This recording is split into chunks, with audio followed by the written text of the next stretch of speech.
Viewer discretion is advised. The following content may contain material that some viewers find disturbing or offensive. While we strive to create content that is informative and engaging, the topics discussed today touch upon sensitive subjects. We believe in open discussion and exploring complex themes, but we also understand that certain content can be challenging for some individuals. Your well-being is our priority. If at any point you feel uncomfortable, please feel free to click away. We encourage you to proceed with caution and take care of yourself. For those who choose to continue, thank you for joining us in this important conversation. We appreciate your viewership and encourage you to follow our channel for more thought-provoking content.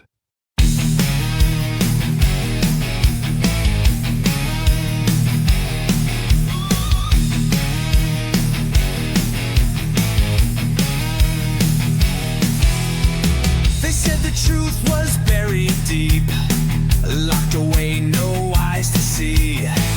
But the silence cracked like thunder rolls when someone dumped the secret scrolls. Power men with suits and lies, hiding under alibis. But the names are written bold and clear, and now the whole world's gonna hear. The Epstein files hit the wire, burning down their house of liars. No more shadows, no more veil. Justice screams through every trial. The list is live, the world's awake. Watch the towers of the wicked shake. They can't run, they can't hide. The Epstein files won't be denied.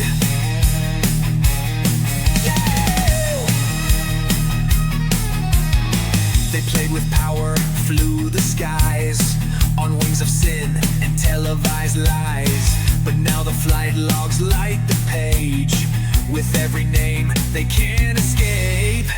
Hollywood, royal blood, DC, all caught in the guilty spree. No more secrets, bought or sold. This is the reckoning foretold. The Epstein files hit the wire, burning down their house of liars. No more shadows, no more veil. Justice screams through every trial. The list is live, the world's awake. Watch the towers of the wicked shake. They can't run, they can't hide. The Epstein files won't be denied.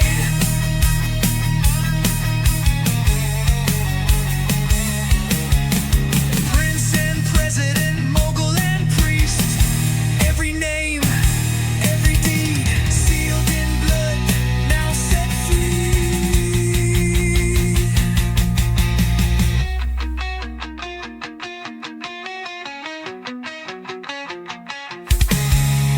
Candles lit for the lost and scarred, voices cry from islands far.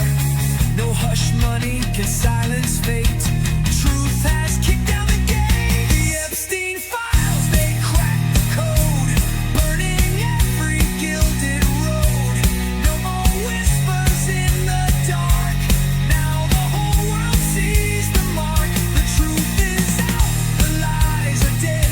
Let justice reign on every head. They can't run, they can't hide. The Epstein files won't be denied. Release the names, release the names. No more games, no more chains.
34 days into 2026, and Senate Leader John Thune still hasn't done his job. It's time to nuke the filibuster and pass the SAVE Act, the bill that requires proof of citizenship to vote in federal elections. Thune promised to bring it to a vote, but he's stalling while Democrats threaten to shut down the government rather than allow Americans to secure their elections. The SAVE Act has overwhelming public support, but it faces the 60-vote filibuster hurdle that Thune could eliminate right now. Don't let Thune hide behind Senate rules when democracy is on the line. Call his office at 202-224-2321. Tag him on social media. Be loud and don't let up until he acts. The clock is ticking. Make your voice heard now. Take a look here. Favorite photo ID to vote. 85% of white people favor it. 82% of Latino. 76% of Black Americans favor it. So the bottom line is this. Voter ID is not controversial in this country. A photo ID to vote is not controversial in this country. It is not controversial by party, and it is not controversial by race. The vast majority of Americans agree with Nicki Minaj that, in fact, you should have a photo ID to be able to vote. So something of a Breaking. Reps Anna Paulina Luna just confirmed the House will vote this week on adding the SAVE Act to the government funding bill. This is our chance to force Congress to act on election integrity. The funding crisis gives us unprecedented leverage. Call your representatives now at 202-224-3121. Demand they pass the SAVE Act.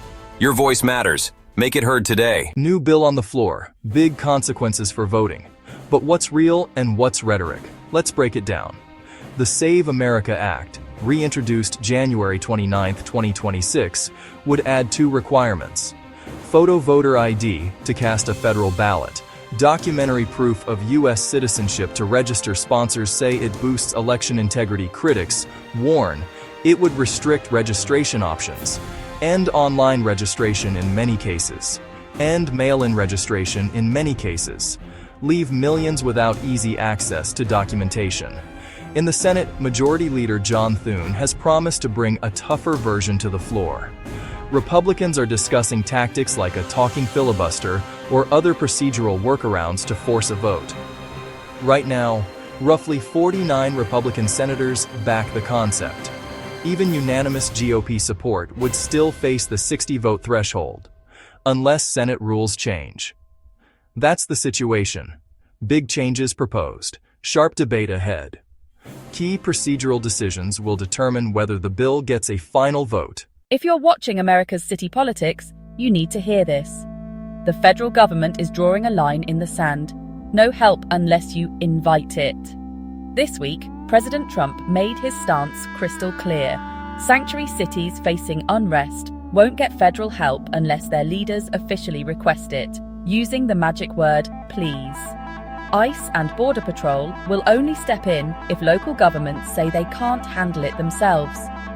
Otherwise, the cities are on their own. He singled out places like Eugene, Oregon, and Los Angeles as examples where, in his view, local officials dropped the ball. Trump says protecting federal property is non-negotiable. But when it comes to keeping the peace, it's up to the locals to act first and ask for backup.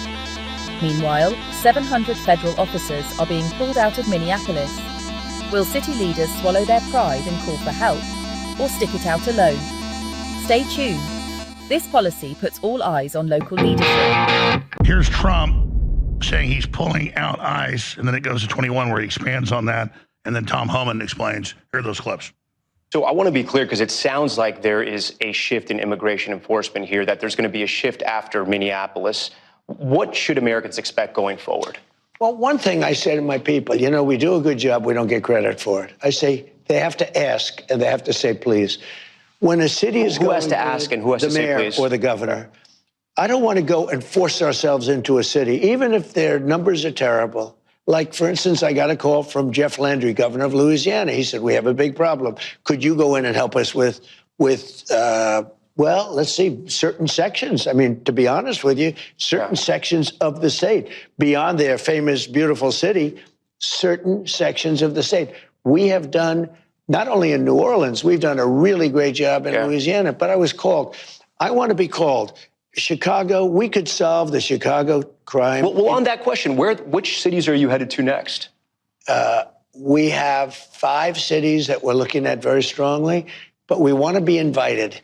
We will sometimes call the governors and Are say, these cities like Chicago, Philadelphia? Are these the cities? We could straighten out the crime in Chicago. We've already brought it down 25% just by being there.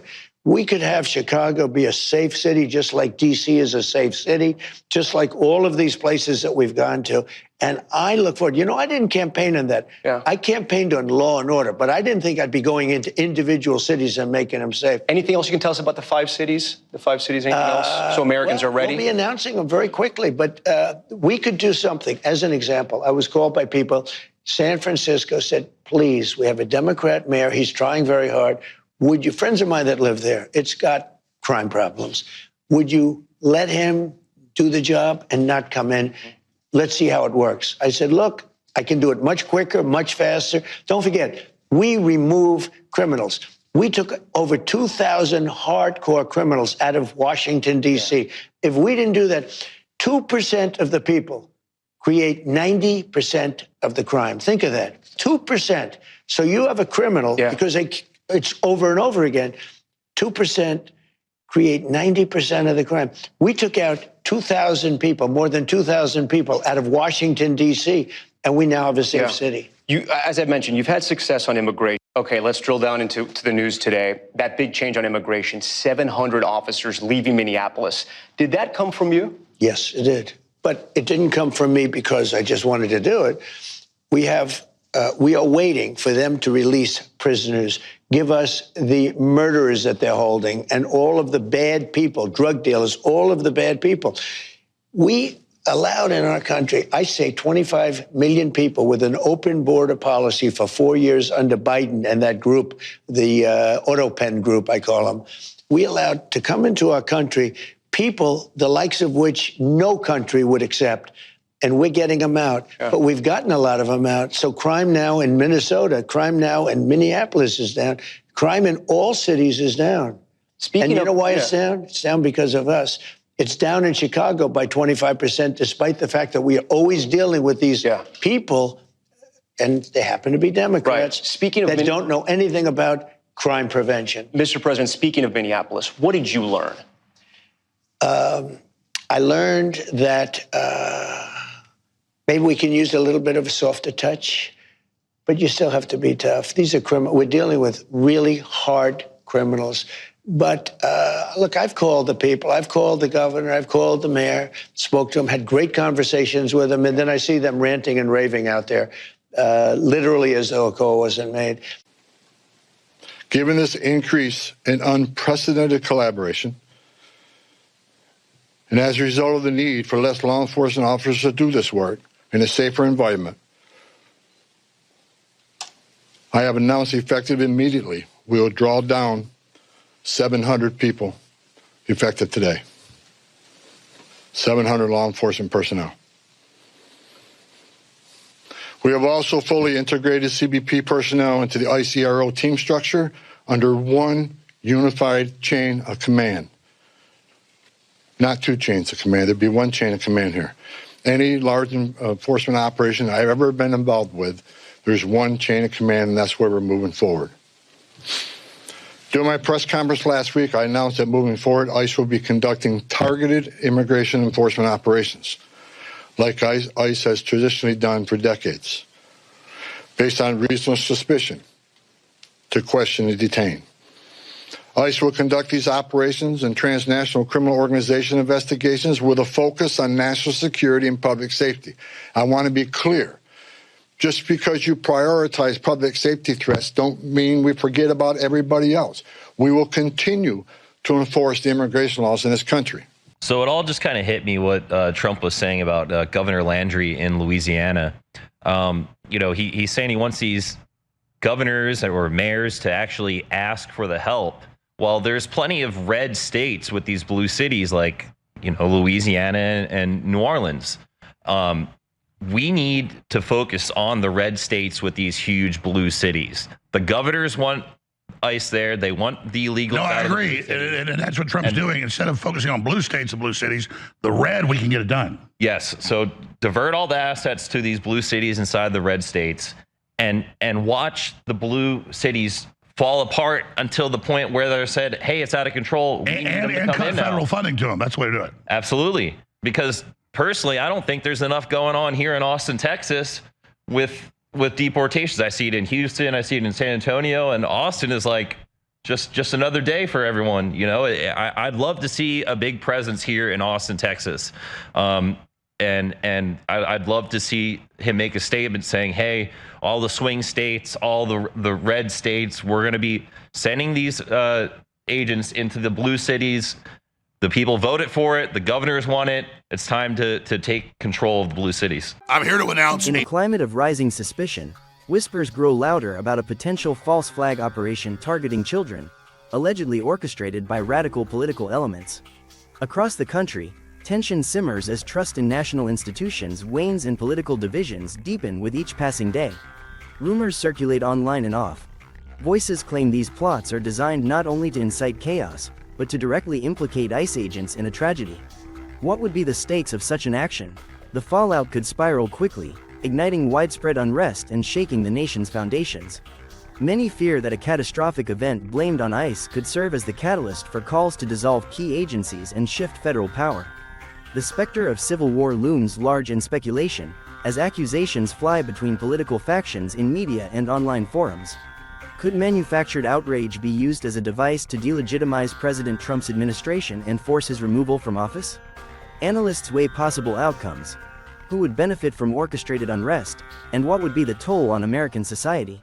So you had been warning about these false flags with the ICE protests for a long time. They've been kicking up. And now that they have all these kids out protesting, some of them without any type of protection, I realized that the next move for this false flag, their ace in the hole, if you will, of what they want to happen is they need a wind-up toy to attack these kids that are out protesting. They could say it was a MAGA supporter, some ex-military guy that's completely fried, schizophrenic, hearing voices in his head. You know, maybe he'll say, God told me to do it.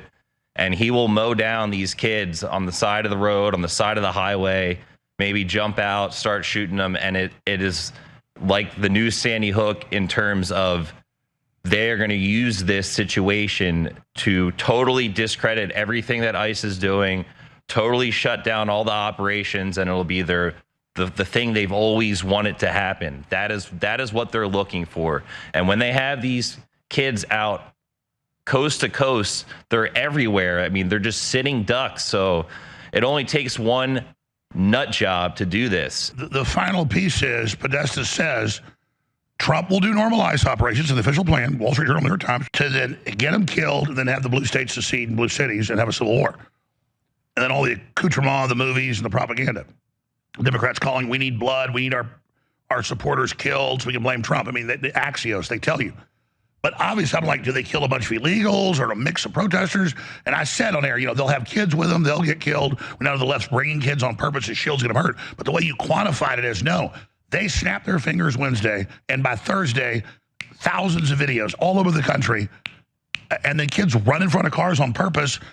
And then all they need is the crazy they've got lined up to go mow down a bunch of kids, and it is on like Donkey Kong. Everybody is looking for a smoking gun photo.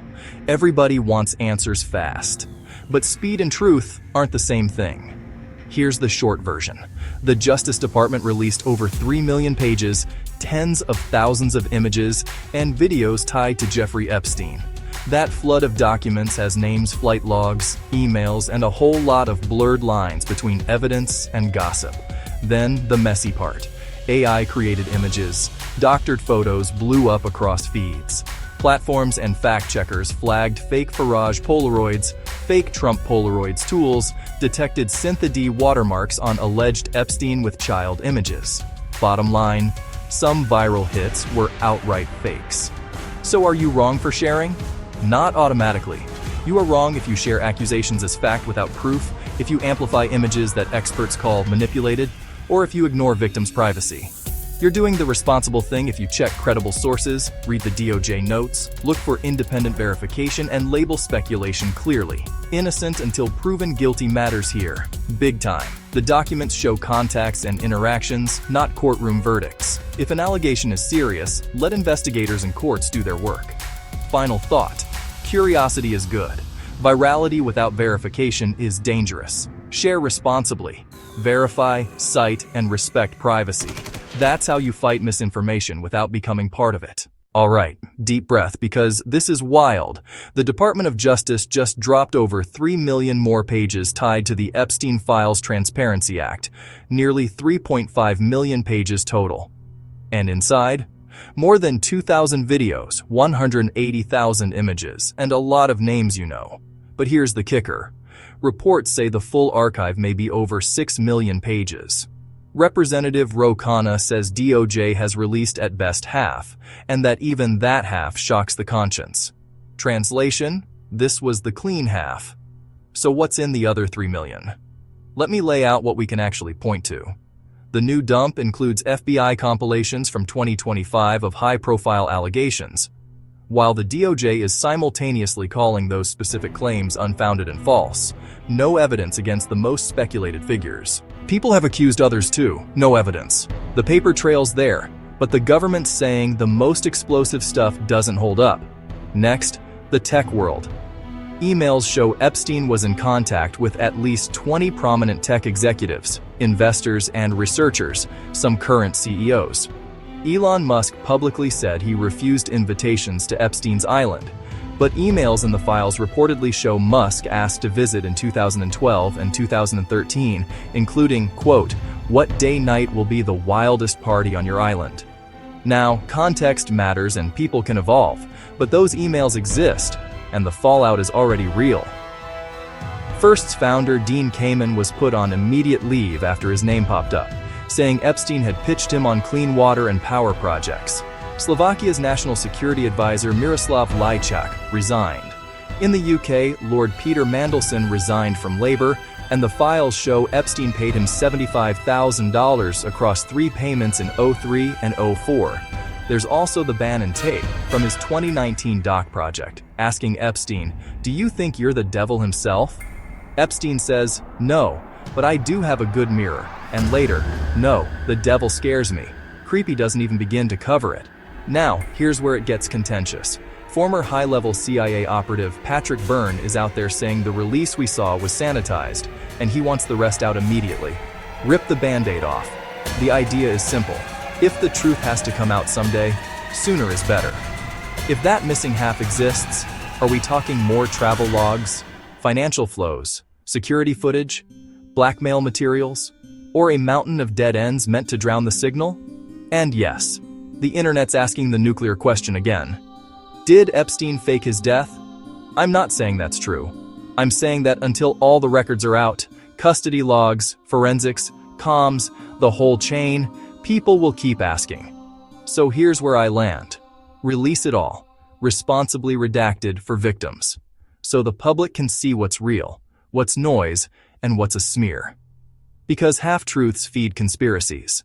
Full transparency kills them. I think that there's going to be unbelievable. There's still more. I mean, they say they're not going to release anymore. They put it this way: this was the clean half. What the release was the clean half. There's another 3 million that they haven't. What do you think? What do you think would be in that if they release? By the way, that? put this up front in the interview. I agree. I forgot. Yeah, half's held back. What's in there, Patrick? Yeah, I bet it's worse than whatever we've seen so far because they won't release it. I think that says. Well, you're already seeing bankers, some CEOs, and people have had to step back. A bunch of them are resigning. Lords are resigning. JP Morgan was the financier for all this stuff. They had to have known what was going on. Disney had, Disney, its cruise ship stopped in his island at his lagoon. There's no evidence. I don't know of any a kids cruise did thousands of times. So start over. Exactly. What is the fallout of this? Well, the fallout, there are clearly forces at work trying to snuff it. Who knows where it goes? It does not go to Trump. It really doesn't. If it went to Trump, it would have. You don't think Biden would have released that? Doesn't go. I think you've seen the worst of it for Trump, and you're going to see a lot worse for other Democrats. I agree. So how dumb now the Democrats, through the victims, quote, want all the files pulled, and Democrats are trying to ask judges. That's in the news, but doesn't get coverage. How damning is that? That suddenly, what did they think was going to happen? They wanted it released. Now they want to pull back. They're like Wile E. Coyote, who always has these smart aleck plans to get the Roadrunner, and the Roadrunner always does something simple, and the complicated plan blows up. The Acme Dynamite blows up on Wile E. Coyote. The Democrats have this long history of doing that of being Wile E. Coyote. Well, I mean, I knew Trump wasn't involved. They'd already used it. Plus, I knew all the sources. So then why Trump got convinced not to? They said national security.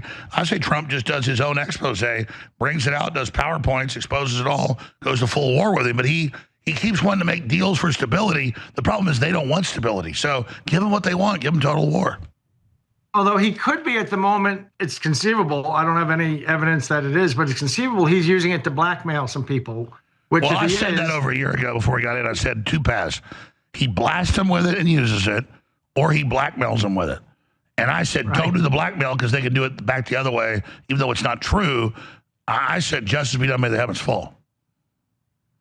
Yeah, when I first went out to see Warren Buffett in the summer of 2019 and started explaining about my life and what I was part of and told him the story about robbing Hillary and all that stuff, he jumped up and he paced for 20 seconds. And he said, well, the analysis is the truth has to come out someday, that this can't be another grassy knoll for decades.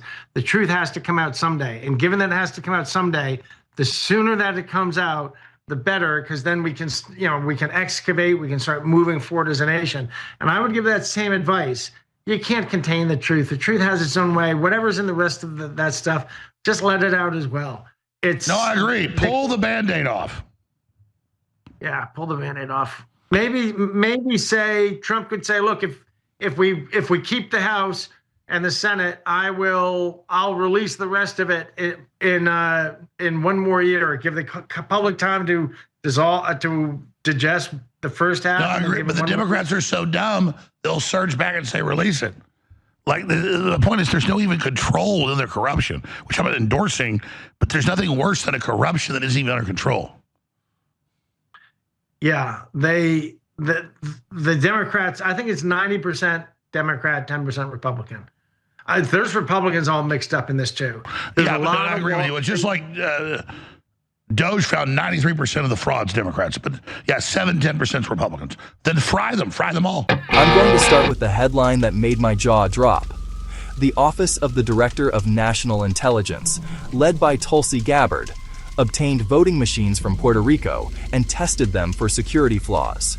That's according to CNN's reporting. They say the office claimed to find extremely concerning cybersecurity and deployment practices, though they didn't release detailed evidence.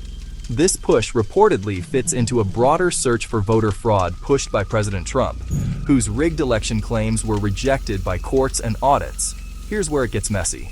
Former intelligence officials told outlets like NBC that ODNI isn't supposed to lead domestic law enforcement-style operations. By law and custom, intel agencies avoid that role and don't spy on Americans. One ex-official called this amateur hour and said it seemed intended to intimidate election workers.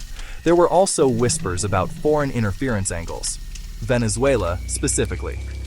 But reporting says no evidence was found that Venezuela hacked Puerto Rico's machines, and Gabbard's office denied Venezuela was a focus, framing it instead as a broader cybersecurity review.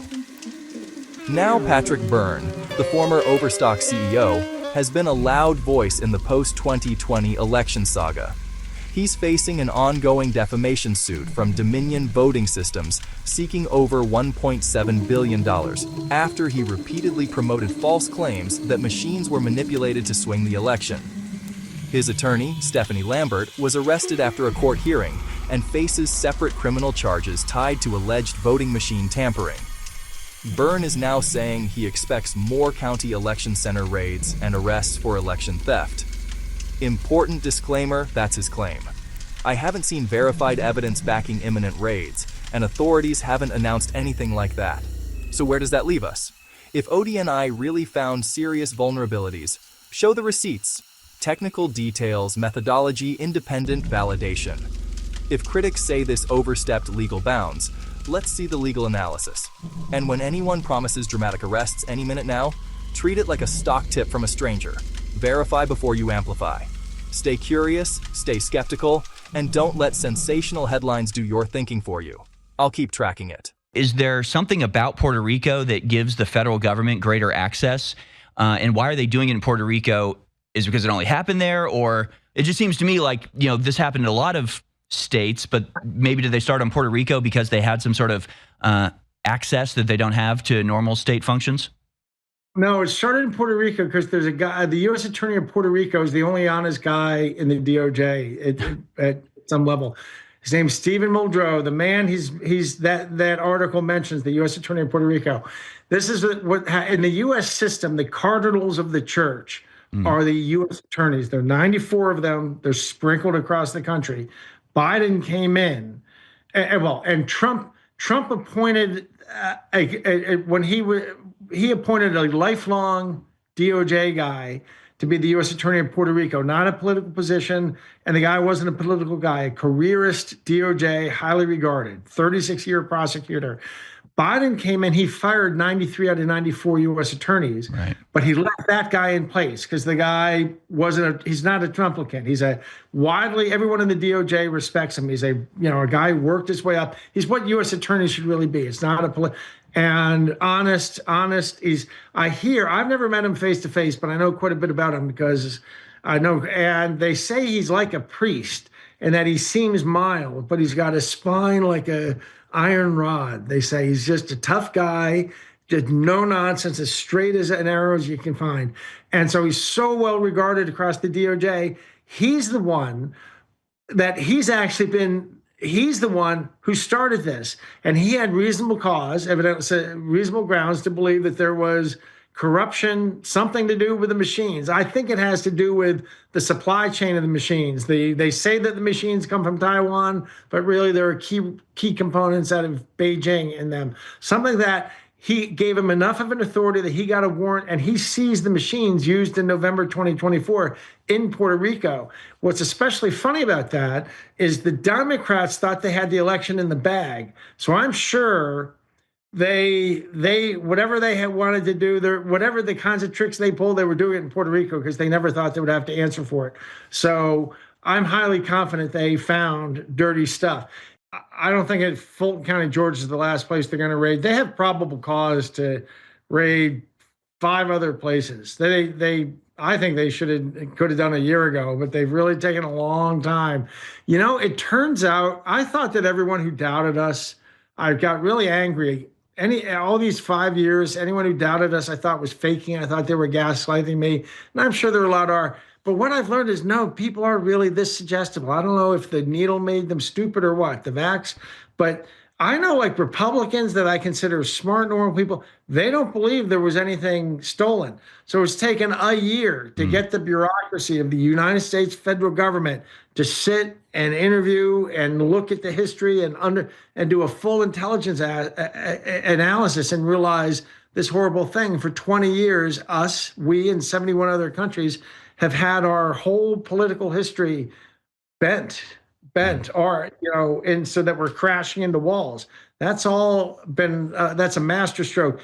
And the people we got to worry about that we got to deal with first, the 25-meter targets, they call it in the military, are Cuba and Venezuela. They did this. They were the general partners of this joint venture.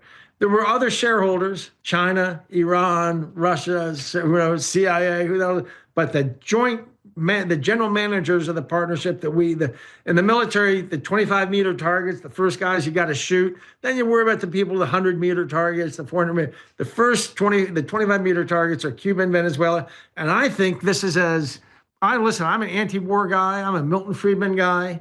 There's not been a war as necessary since the revolution, with a possible exception of the Civil War.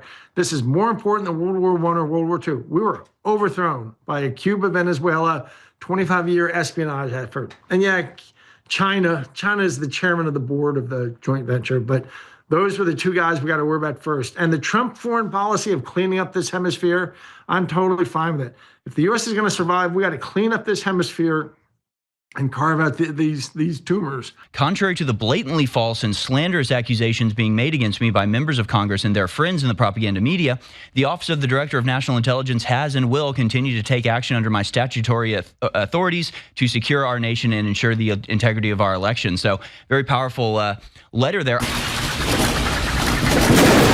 Hello there. How's everybody doing? Well, you know, I hate to say I can't get away from Jeffrey Epstein. That guy's a psycho, a satanic pedophile. I know it, but the documents, everything else, and everybody's talking about it, so I just can't stay away from it. And but before I get into that, though, it's like this: the SAVE Act. Okay, Trump is putting the pressure on. We need to put the pressure on too, to get John Thune, Senator John Thune, the GOP leader of the Senate, basically to nuke the filibuster and get the SAVE Act passed. As of right now, if I understand, there's 49 Republican senators on board. So we just need one more senator somewhere or some way to get it passed. If we get 50 votes, that means all J.D. Vance got to do is go to the Senate and break the tiebreaker. Or, you know, get at least one Democrat on board with us. Maybe that can happen, okay? But I'm looking forward for one more Republican to get on board. But I guess John Thune is going to read through the bill and word it differently, so we'll see where that goes right there. But we got to put the pressure on the Senate and our congressmen to get the SAVE Act passed. I'm doing all kinds of AI videos and shit like that, and I'll keep on talking about it till we get it passed, okay? Because Republicans got to know their place, that they got to remember we elected them for a reason. And if they don't do the jobs we elected them to do, then they can kiss the midterms goodbye. I'm just being honest with you right there. But I'll move on from that for right now. Now, as far as, you know, I would say this. I'll talk about Epstein real quick, okay? Now, first of all, I stated in several videos, but I got to repeat myself time and time again, obviously, is that before you start sharing Epstein posts, you know, no matter who's guilty of what, this, that, and the other, you know, try to get it from verified information, true, independent, non-biased information. Like I said, Infowars, Redacted, you know, Next News Network, you know, they're pretty good. You can trust them a lot more than CNN and MSNBC and stuff like that. They're just sticking with Trump with Epstein, you know. They won't talk about Clinton. They won't talk about Bill Gates hardly, but they're sticking with Trump. Even though Bill Gates got STDs, you know, from the Epstein Island, if I understand. Now, is Bill Gates guilty of nefarious activities with young girls? That's a good possibility. Has any evidence came out of that? I'm not 100% sure on that either. So, you know, but yeah, it looks very suspicious on Bill Gates. And, you know, I would say this too. I just realized it. Keir Starmer is kind of in trouble with the Epstein list. And there's some British official, a British ambassador. An ambassador had to resign. And some other European official, I should say, had to resign because of the Epstein list. So it's really shaking up England right there with all these file dumps they're doing and stuff like that. Because people are looking, and people are looking and sharing, and rightfully so. Just make sure you share the right information, okay? Now, I would say this, no matter how much you hate a guy, you might see a post that you might like, think he might look bad, you'd love to share it. But you know, prime example, Mandami, the mayor of New York City, you know, there's a post of him as a child with Epstein, basically, supposedly, but the photo turned out to be faked. I had to call that out, basically, so be careful, but yeah. But I would say, you know, England's being shook up, for I understand. Talk more about that later. And I'm hearing Keir Starmer basically doing damage control big time, the best he can. But not only that, but like I said, you know, the Epstein files is a lot bigger than Trump. It's a lot bigger than that, okay? Maybe we should dump all 6 million files and go from there. And for I understand, this is a sanitized version of the Epstein files. Now, anybody guilty associated with Epstein who's actually guilty of committing crimes on his island, basically, should be held accountable? Yes. Should it matter what political party they belong to? No. Does it really matter of anything? No. Okay? No, it doesn't.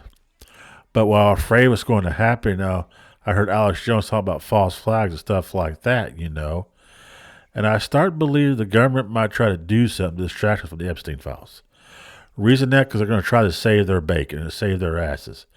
Because they know if too much information start to come out, lots of people, powerful people, rich, powerful people, men and women, but mostly men, but some women in there too, who like ruin their careers, ruin their lives, and long could be thrown in prison, and that'd be rightfully so. I'm not. That'd be rightfully so. No matter who it is, let's put it that way. I'm trying to be non-biased here. So to keep us from talking about Epstein, I guess one thing about it, like Jerry Salventi says, when all else fails, they'll take you to war. So guess what? False flag. It could be anything. Something that could dwarf 9/11.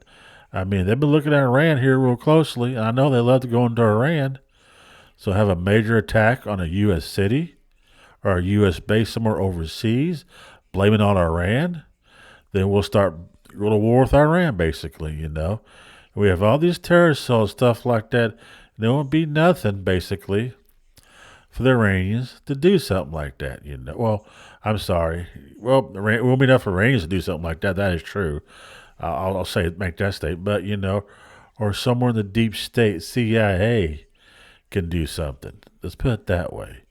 Arrange a little mayhem, a little mishap, basically, Have some kind of missile attack, something like that, Just think something kind of awful to happen, they can arrange to get us all geeked up and ready to go to war, or we'll be no longer thinking about the Epstein files. We won't be thinking about Bill Clinton, Trump, Bill Gates, Elon Musk, Keir Starmer, or a British ambassador, or something like that, And some positive Democrats are involved in that as well. So it'll be very interesting here. And plus, Tulsi Gabbard is doing this election fraud investigation, and rightfully so. Now, some people claiming that she's not authorized to do something like that because she's intelligence. She's supposed to work on foreign affairs, basically, not on domestic issues because she's intelligence. But if I understand, Obama made an executive order. Anything to do with the election, that the intelligence agency has the right to get involved and investigate it. So, yeah. Let's just see what kind of stones it turns. I know the 2020 election was stolen from Trump. And anybody with half a brain should see that. Now, I tried to do an AI video, the in video, but, they will not say it. It will say all kinds of stuff saying, but it will not recognize the 2020 election was stolen, so I can't post it on this video right here. But, yeah, the 2020 election was stolen. The evidence is there. And I believe more evidence is going to show up really quick. So let's see where it leads us right there, okay? Now, people are asking, why is Trump so mad when somebody asks about Epstein? Now, I can give you some few guesses, just guesses here, okay? That's all it is. A, he's just tired of talking about it. Or B, he's blackmailing somebody with the Epstein files to make sure they stay under his control. So that's one reason right there, okay? And C, well, I'm not going that right there because I'm not accusing nobody of nothing right there. But, yeah, there's a reason why Trump is, But my belief, this is my belief only, benefit of the doubt here, that Trump is basically using that Epstein list to blackmail people, basically, for leverage to his favor. That's part of the reason why he's doing it right there. I'm not saying it's right. I'm saying that's how politics goes, okay? That exactly is what I'm saying right there. That's how politics goes. And, it's kind of weird to me, though. Why would Trump be defending Bill Clinton? Why is Trump angry that the Republicans in Congress is making the Clintons testify before them? And one thing, I can't forget this. I remember the 2016 election where Trump was running against Hillary Clinton. And there was the debate, basically, where Trump brought in Clinton's victims, basically. He accused Clinton of, say, sexual misdeeds. And there is Clinton all freaked out, nervous as hell, looking at these women. basically. And that helped cost Hillary Clinton of the election, like, thank God. No, thank God. Now, I would say this before I shut this up. All you get kind of like impatient with Trump stuff like that, and I can understand a lot of ways. I get it too myself. And I've criticized Trump myself many times, especially how he handled these Epstein files. He kind of handled it pretty badly, in my opinion. But I still think we'll be a lot better off with him than Kamala Harris. We'll probably be at war right now, Kamala Harris. The J6ers will be still rot in prison, basically, if Kamala Harris won. And we'd be a hell of a lot worse shape right now if Kamala Harris won. Now, she's thinking about running in 2028. We'll see how that goes. I digress from that. But one thing, too, I want to say something else, too, before I close this out. If the false flag operation was going to happen, something big, it's probably be in the blue state, in the blue city, somewhere like Los Angeles or New York City. Reason I say that, because Gavin Newsom is running for president in 2028. He's working on his campaign right now. And Gavin Newsom wants to be the victim because he knows if he's the victim, that more people might vote for him. So, if he gets some kind of, I'm not saying have somebody assassination tip on him, or like, somebody supposedly shot at him, or I would say something even better, more likely, that he gets into a vehicle, drives away, and all of a sudden a bomb just went off just right as he left, Not enough to kill him or anything else, just enough maybe for minor injury or shit like that, basically. Then blame like one of us, a Trump supporter or a conservative, basically, some extremist right-wing terrorist organization. Or, kill two birds with one stone. They say Iran did it. Why would Iran want to kill Gavin Newsom? I don't know. Why would Iran want to kill Trump? Well, they'll be more likely for them to try to kill Trump than try to kill Gavin Newsom, unless, they use that, Trump goes to a motorcade, stuff like that, and a bomb goes off right near his area, stuff like that, basically, where you get some minor injuries on the situation to justify to go to war for Iran. I'm just giving you speculation and scenario types. That's all I'm doing, okay? I'm not saying that stuff is going to happen. And maybe nothing will happen. That'd be good if it doesn't. And to be honest with you, I'm surprised we survived this far right now without going to a major conflict or some devastation happened to us. But I'm going to stitch another video about a young lady was born in Lebanon when Lebanon was a Christian country back in the good old days, how Muslims took over her country and started forcing Sharia law and stuff like that, and how her family went through hell during the Civil War in Lebanon, basically, when the Muslims tried to take over. And unfortunately, they did take over, basically. And that's why Lebanon is kind of like the shithole it is right now, basically, where they had to fled to Israel, and luckily they fled to the United States. These are true refugees that deserve to come to the United States. So I'll play that video in its entirety for you, okay? Advise you watch the video. Peace out. See you later, all right? Peace and bye-bye. I can show you 1,000 clips of top imams saying they're going to enslave America, take our women, rape them, that's what Islam says. You've seen it all. But nobody like Brigitte Gabriel has been out there for decades. I've been watching this lady since I've been on air, fighting these tyrants. Her family literally murdered in front of her by these people, and she is there steadfastly exposing them. And now we have Texas, the epicenter. You think it's Michigan? You think it's Minnesota? No, it's not. Texas, I live here. My wife, a month ago, was like 9:30 at night, our daughter going to sleep. She went to HEB. She'd forgotten stuff, and a man in a beekeeper outfit, in his nightgown, it's the one where the beekeeper outfit. She's a good-looking woman, beautiful, everything, runs up and says, "You should not be outside at night. You should be with a man. I can't be answer for what happens to you," because under Islam, he can rape her. And she just got in the car and left. That's how bad this is, folks. And they're coming into shops and saying, 7-Elevens, you can't sell beer. And they're in public schools without permission, handing out Qurans and setting it all up in their own police departments. They are dominating us, and they're allied in the Red-Green Alliance with the left in Mondami. So I've got some newer clips of them up to all of this, but I want to just try to give her the floor, and I'm so glad we finally got her on. Brigitte Gabriel is a national security expert, the chairwoman of actforamerica.org, with a passion and vigor hailing directly from her profound experience during the opening salvos of the war in Lebanon. Used to be Christian, now it's Islamic mainly. She offers a poignant account of the remarkable upbringing At 10 years of age, she survived a barrage of rockets exploding in her home, leaving her wounded and buried in a rubble. And it just goes on all she went through. So I hope she recaps that and then gives us her report. She's very nice. I'm going to try to sit back and give her the floor. And then I'll play some clips, have some of my questions. But just don't stop because I'm well known for interrupting. I want you to have the floor. You're an amazing woman, a beautiful soul. Thank you so much. This critical time as the West awakens to the grave threat that's already taken over much of Europe and the UK. And we've just got very little time to rally and I believe launch the new crusade. The Crusades were a response, for those who don't know, to 700 years of Islamic invasion, the capture of much of Eastern Europe, the takeover of the Byzantine Empire, the takeover of Spain itself, and hundreds of years to recapture those areas. So the Crusades was a defensive response, and I believe we've reached the tipping point, and I believe the new crusade is beginning. So thank you so much, Brigitte Gabriel. You've got the floor. Thank you, Alex. I'm delighted to be with you. Finally, I get to be with the famous, with the strong Alex Jones. Well, we are fighting, Alex. You and I are fighting. We are fighters. We don't go down. If America's going to go down, God forbid, it's not going to be under our watch, or we're going to be fighting, going down until the last breath. And that's why I fight so hard. And I fight so hard. People tell me, where does your passion come from, Brigitte? You're so passionate about these issues. I am passionate about these issues because I understand what happens when people turn a blind eye to evil, thinking, oh, it's not going to happen to me. Let them all fight each other over there. Who cares what happens over there? Well, you know what?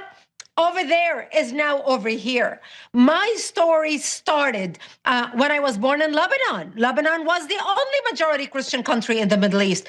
We were open-minded, we were fair, we were multicultural. We were so proud of our multiculturalism. We invited people into our country. Stars used to come vacation in Beirut. Yves Saint Laurent,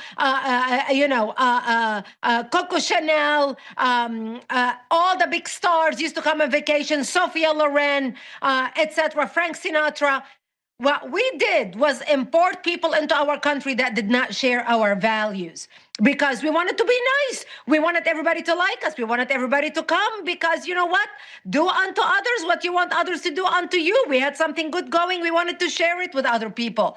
This is what happens when you import people who do not share your values. And this is what happens when you reflect your Western values on evil, backward people. In our case, we imported the Palestinians into Lebanon. The majority of them were Muslims. Once they got to Lebanon, they put their heads together with the Muslims in Lebanon and declared war on the Christians and started massacring us. My 9/11 happened to me in 1975 when the combined forces of Muslims and Palestinians blew up my home, bringing it down, burying me under the rubble wounded.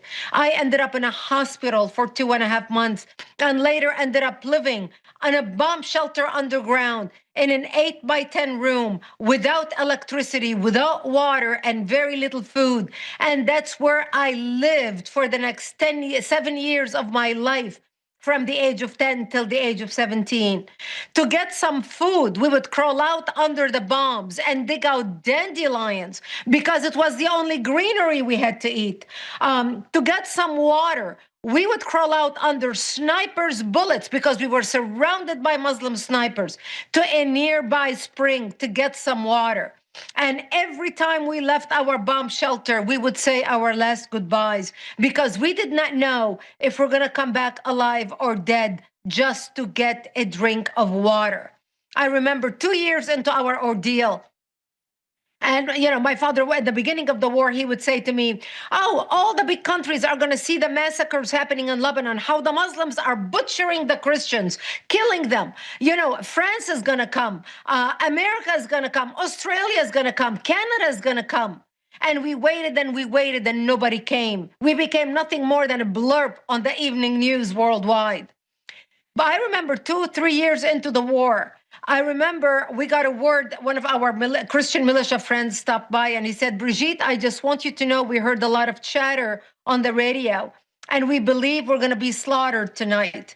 And he said, if I don't see you tomorrow because we believe our town is going to fall, I wish you a merciful death. And he left. And I remember at the age of 13, Alex, putting on my Easter dress, my Sunday best, because I wanted to look pretty when I am dead, knowing that when they come to bury me, that when there will be no one to dress me up. I wanted to look pretty. This was my life. I remember sitting at the begging my mother as she combed my long black hair down to my hips and tied a white ribbon in my hair that matched the flowers in my dress. I remember begging her, I don't want to die. I'm only 13 years old. Please do something. And there was nothing my mother could say to me. And we sat in the corner of our bomb shelter. And my father opened up the Bible and started reading from Psalms. I shall walk into the valley of death and fear no evil, for thou art with me. And my parents said to me, when they come to slaughter us tonight, we will create a distraction. We want you to run towards Israel and don't look back. We lived a long life. You're a young child. You see, we lived 5 kilometers from the Israeli border. And we knew if we run to the Jews and beg for help, the Jews are not going to slaughter us because we had more shared values with them than we did with the Muslims. And thank God I didn't have to make that difficult decision that night, because that's the night when Israel came in physically into Lebanon and established the security zone and set up artillery bases around our town so we can continue surviving. And we survived until 1982, when Israel invaded Lebanon, working with the Christians, trying to help the Christians take back their democracy and kick out the radical Islamic element that had taken control of the country at that time. Because by that time, the Christians became the minority, the Muslims became the majority, and they were taking over the country. That's how we came out of the bomb shelter and back to rebuilding our lives. I ended up moving to Israel in 1984, becoming news anchor for World News in the Middle East. I wanted to understand why people do evil things to good people. And I remember I became news anchor for World News, covering the news events from 1984 till 1989. And I remember reading the news night after night. And that's when we started seeing a real rise of Islamic terrorism around the world. And as I reported the news, the name of the perpetrators were always the same: Ahmed, Muhammad, Hussein, Ali. The name of the victims were always Westerners, Christians and Jews: Terry Waite, Terry Anderson, Colonel Higgins, the Achille Lauro, the TWA flights, the Pan Am flights. And I can go on and on. As a matter of fact, in my first New York Times bestseller titled Because They Hate, I have page after page after page listing all the terrorist attacks that were committed against the West, where America hit the snooze button and went back to sleep. And that's when I realized, Alex, that what I used to think was a regional problem between a majority Muslim Middle East trying to either kill or expel the minority Christians and Jews had become a worldwide problem. But the world was not paying attention. The world did not connect the dots. The world lacked imagination. And isn't this exactly what the 9/11 report said to us? We lacked imagination. It's not that we did not know how much Al-Qaeda hates us, or how much the Islamists hate us around the world, or how much the Iranians hate us. After all, we have never been faced with an enemy who not only tells us how much It's they like, hate I us. use the analogy to interrupt.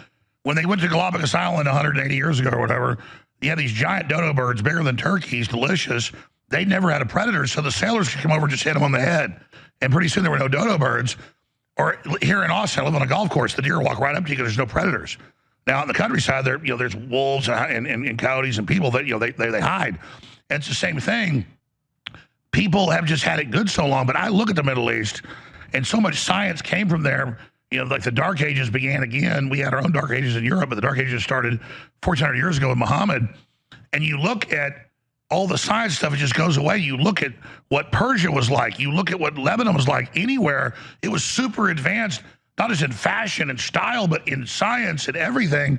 And then it just, what triggered this barbarous Islamic, I guess you call it orthodoxy, to come back? Well, two things happened in the world that triggered the Islamization to rise up the way it is today. Number one, the ending of the Islamic Caliphate in 1924 by President Ataturk in Turkey. So the fall of the Ottoman Empire. The fall of the Ottoman Empire. The fall of the Ottoman Empire, this ended Islamic rule over the earth for over 1,000 years. And so the Muslims believed that Ataturk had a Jewish mother, that he was Jewish.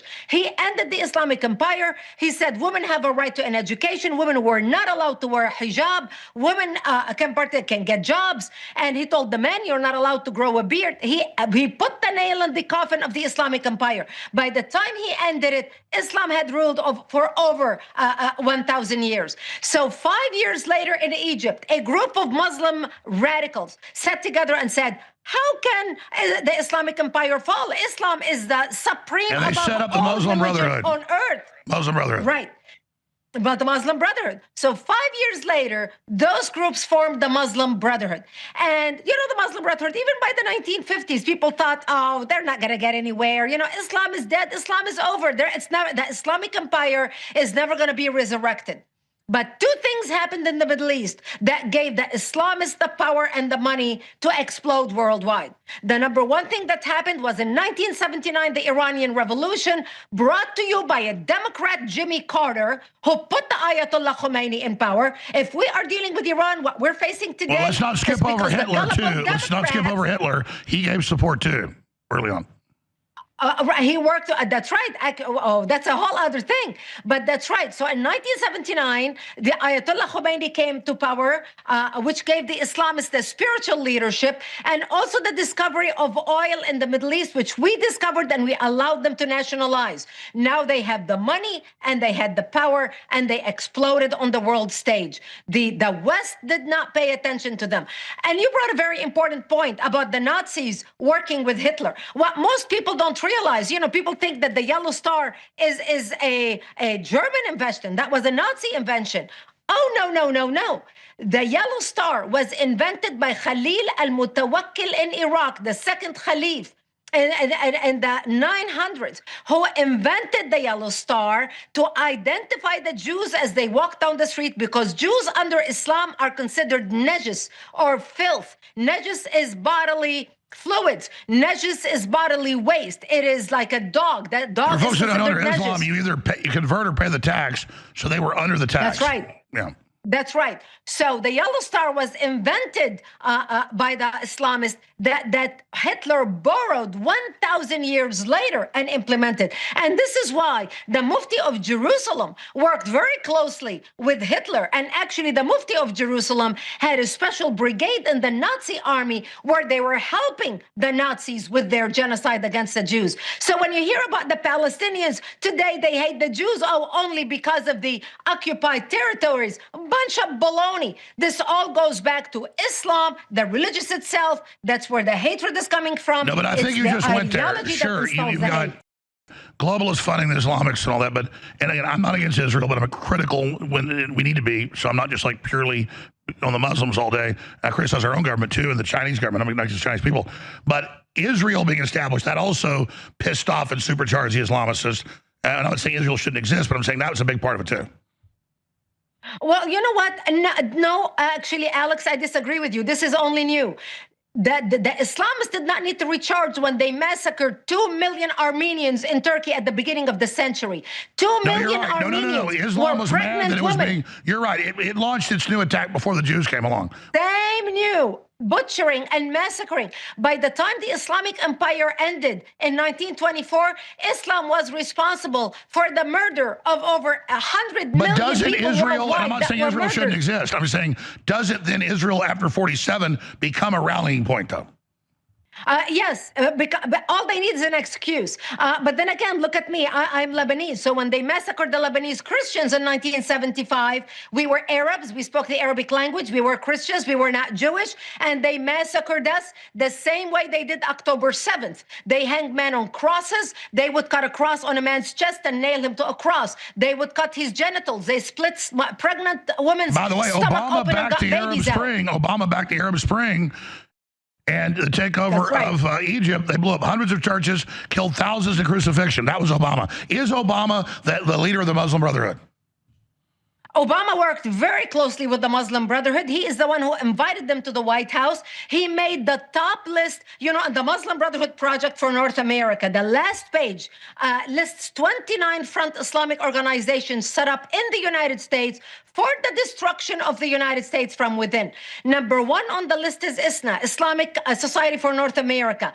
Obama made them their advisors on Middle East policy. So we not only had the Fox inside the watching the hen house, we had the Fox, the Islamists inside the White House dictating policy in the ear of the president. And CARE, the Council on American Islamic Relations, had over 350 visits to the White House when Obama was in power. He was working very closely with the Muslim Brotherhood. He was coordinating with them. Let me just stop you right now. Let me just stop you right now because I'm quite the historian.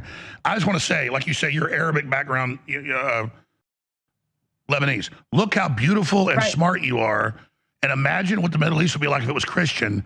And just imagine all these beautiful women that are covered up in beekeeper suits. That has got to be painful for you because you're such a stunning woman, so smart, so beautiful. How painful is it all these women are enslaved? Thank you. It is very sad that Muslim women are enslaved. Christian women look like me, they act like me, they dress like me.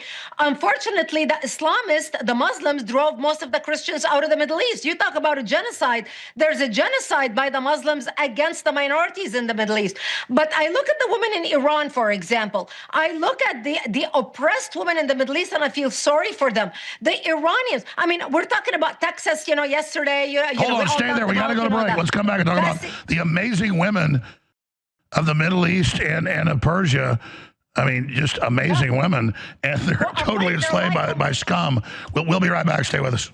You took methylene blue about 30 minutes ago. Are you feeling it? I think I am. You told me during the break something.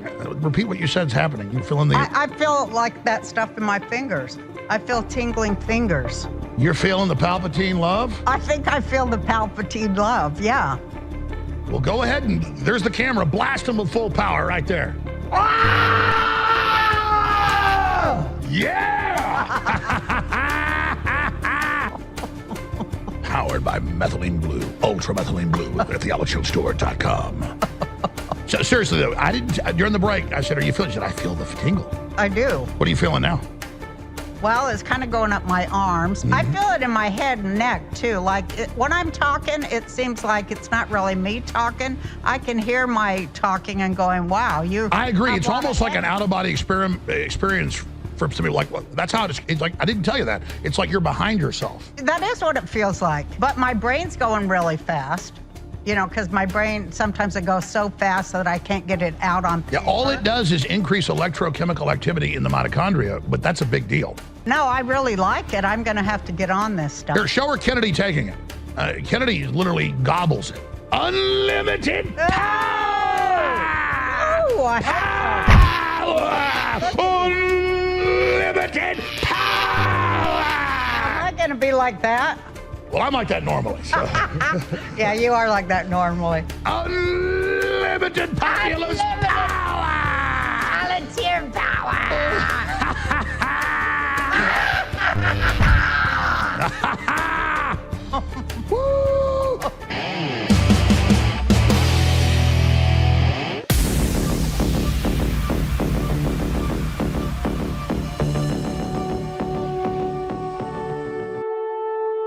Look at Brigitte Gabriel. If you're a TV viewer or radio listeners, you miss out. Just a powerful, beautiful, smart woman.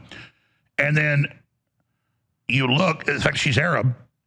You look at the Persian women, incredibly smart and beautiful. So much of our science technology came out of the Arabs and out of the Persians. Then how are they so backward? Well, if we put a cult like this in control, we'd be worse probably. I mean, this is Iran before the takeover of the Muslims in '79. I mean, happy, rich, smart people. And this is what happened when they didn't take stuff seriously, ladies and gentlemen. And so we better take this seriously here because the Muslims, when they hit 5-10%, they admit they stop acting friendly, they take over.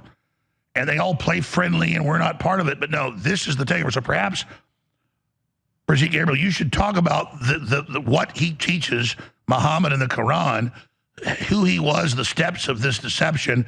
Now that the West is beginning to wake up, they're really trying to bully us back into submission with Madami and others, and where you think this is going. Because again, with the parliamentary system particularly, you get 5% in Germany or Sweden or England, 10%.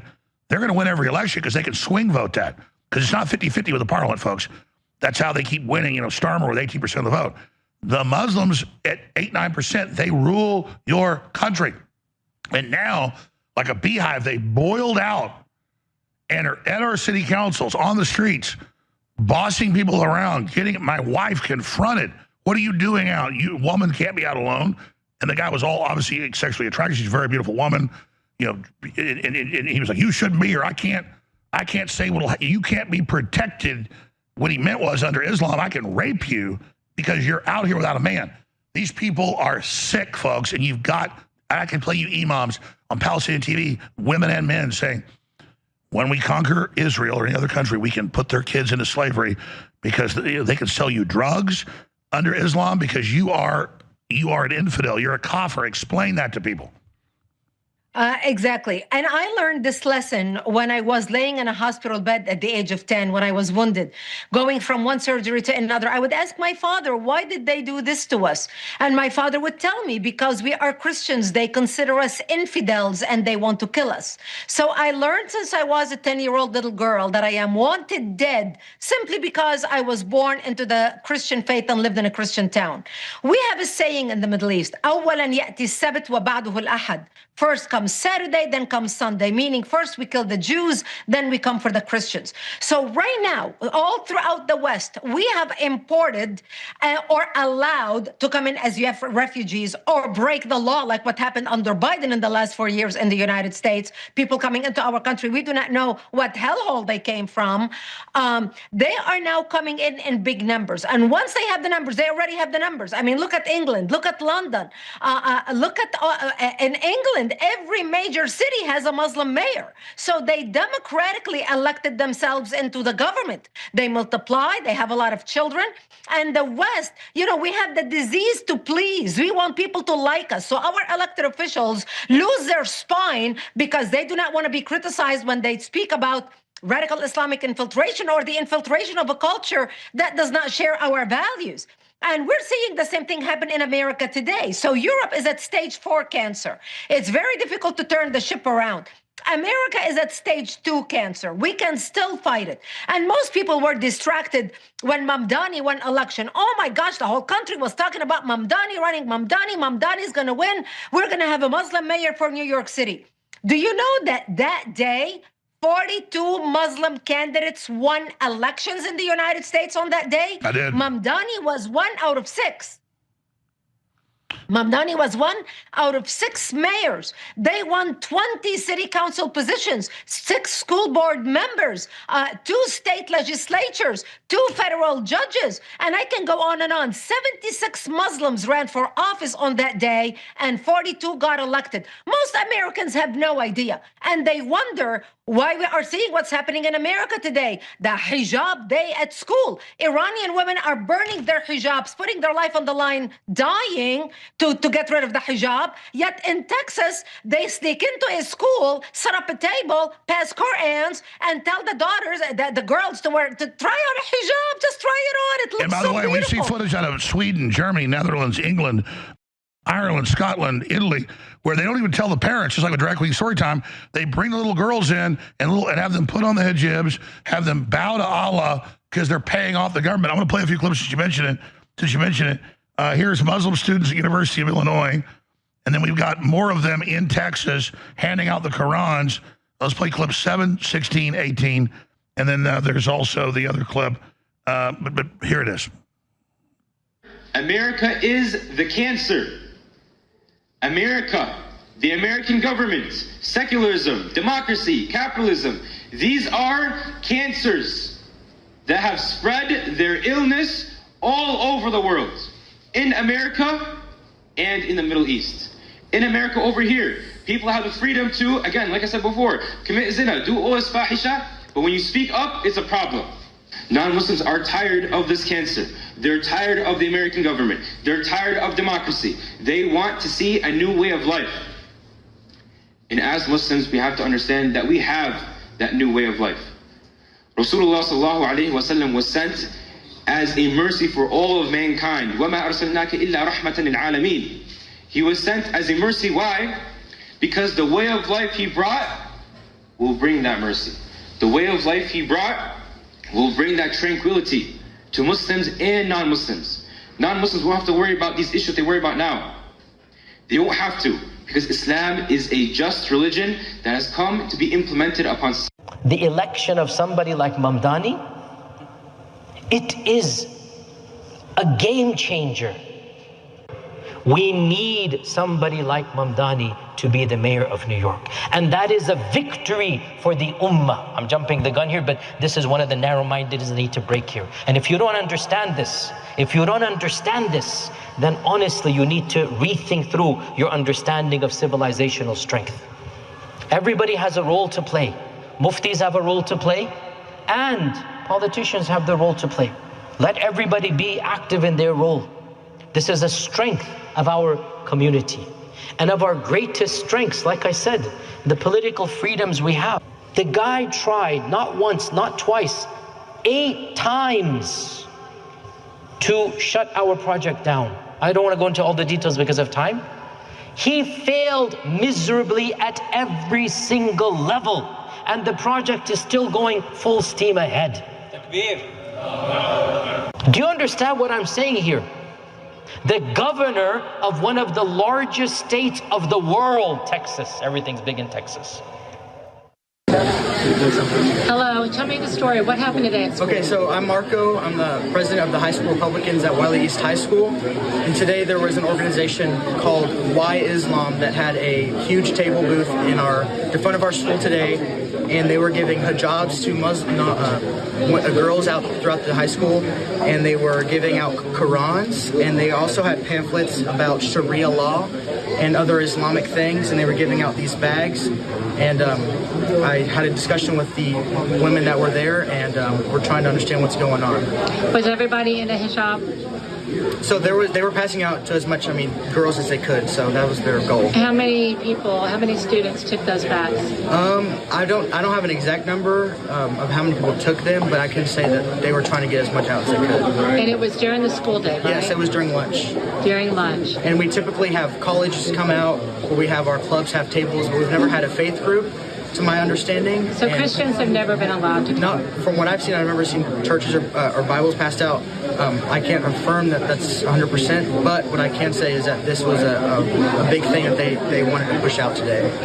Okay, thank you, sir. So the left doesn't want you handing out Christmas cards, which is your right to do. You can't have the school say it's officially Christianity. That's separated church state, First Amendment. I agree with it, because you don't make you be a Catholic, Protestant, whatever. But the point is that, again, my wife's not a drama queen, and she was like, this guy was really aggressive in my face. You're a woman. You shouldn't be outside by yourself. This is a very aggressive thing. And these are just the latest clips. I have clips. I know you've seen them all. Thousands of times worse. We're conquering. We're taking you over. We're going to overthrow you. We're going to rape your women. We're allowed to under Islam. We're going to put your women in sex slavery. They had the original harams. They set up the black slave trade. And then you have them in the prisons having blacks join Islam, thinking it's anti-slavery. Give us a few minutes on what Islam really is. People that don't know. Well, Islam means submission, not salam. I do not know why George Bush and all these Republicans after 9/11, everybody's like, no, Islam means peace. No, Islam means submission. And that's your submission. They want everyone to submit to Islam. It's a very oppressive ideology that does not believe in equality between the sexes. There's no equality between men and women. Women are considered as animals. Women are considered, the Islam says, the Hadith says, women are like a field. You plow into them like you plow into any field. They are animals. They believe that God created them in an image of a woman, so when the man wants to be with them, he doesn't feel repulsed because he wants something that he can look at. Doesn't the Quran say that a woman her word in a trial is worth much less than a man's? That's right. A woman's worth is worth half of a man. In a trial, her word, her testimony is worth half of that of a man. And if she is raped, she needs a few men to testify that they actually saw her being raped before the court will side with her. But by the way, I saw an imam, I have hundreds of these clips. A top imam said, yes, Muhammad had sex with a 9-year-old. If she'd have been a baby, I would have given her to him. They literally, talk about pedophilia in Islam. Because they claim they're being all moral. It's the opposite. I mean, look at Afghanistan. It's open pedophilia. Right. But they believe it is moral because they believe if a man is going to sin, he should sin with a woman that is covered or with his wife or with a concubine. Not only they can marry up to 4 wives at a time, but they have the 24-hour marriage, a pleasure marriage, where they can get married for 24 hours and have sex. And that's not to mention, he can have 1,000 concubines. This is why they take slaves. So they believe it's better to have sex when it is protected in marriage and concubines, where it is certified slavery for sexual pleasure than to just go out and what they look at our culture, you know, when you have a boyfriend or a girlfriend, you're fornicating without the blessing of Allah. So they justify every act that they do. And this is not a society we want to live in. And that's exactly why I started my organization, Act for America. It's time for the West to wake up and become engaged and become active. You know, Alex, I ask Republicans all the time, are you engaged? They say, yes, Brigitte, I attend CPAC, I attend Turning Point Conference, I'm a member of the Republican Party, we go to the luncheon once a month, we eat the rubber chicken, everybody feels good about themselves, and at the end of the meeting, they tap themselves on the back and say, what a great meeting we have, and they go home. You stop a 22-year-old nitwit on the street socialist, ask him, tell me what is socialism? Why are you a socialist? They cannot even answer you, but by golly, they're engaged. So our side is educated, their side is activated. And that's why we need to become active, not just informed, but activated. And I urge people to go to actforamerica.org. Join us. Start a chapter in your community. Volunteer. We have 5 million members nationwide. We helped pass 300 bills at the federal level and the state level. Well, that was my next question. Texas and others are passing bills banning Sharia law, which is people say, well, that's First Amendment. No, it's its own law, its own courts within your government. It is a literal rebellion. So let's play clip 23. Congressman Keith Self launches new Sharia-free America caucus with Senator Tuberville and others. This is so important. And then I want to ask you, Brigitte Gabriel, I've seen nothing but more arrogance from Islam now that we're opposing it, which I think is great. The fact that they've gone from cloaking themselves to out in the open, because I know they've already conquered Europe, they're arrogant. To me, that's a good thing now that they're lowered, they're no longer sneaking around. But here's a clip of the new group being launched by the congressman.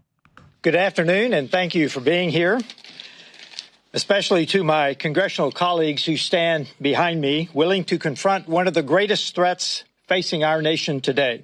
Sharia, a culture of violence and domination totally incompatible with individual freedoms, our Constitution, and our heritage. Chip Roy and I have launched the Sharia-Free America Caucus because Texas is ground zero in this fight. Here's what's happening right now in the Lone Star State. There are multiple Muslim-only housing developments that already exist or are in the planning stages, including the Meadows, Epic City, right there in my district. It's currently under investigation by the state of Texas. An Islamic imam in Dallas called the police on a fellow Muslim for simply talking to a Christian pastor. An imam in the Houston area was filmed threatening to occupy stores that sold goods that are incompatible with Sharia.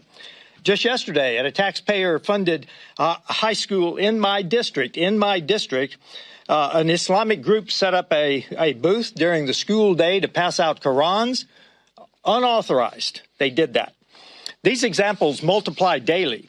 The spread has gotten so serious that on March the 3rd, a proposition to ban Sharia will appear on the Texas primary ballot. And I encourage all Texans to go to and vote for that proposition. Because as Texas goes, so goes the nation. And as the nation goes, so goes the world. This is not just a Texas problem.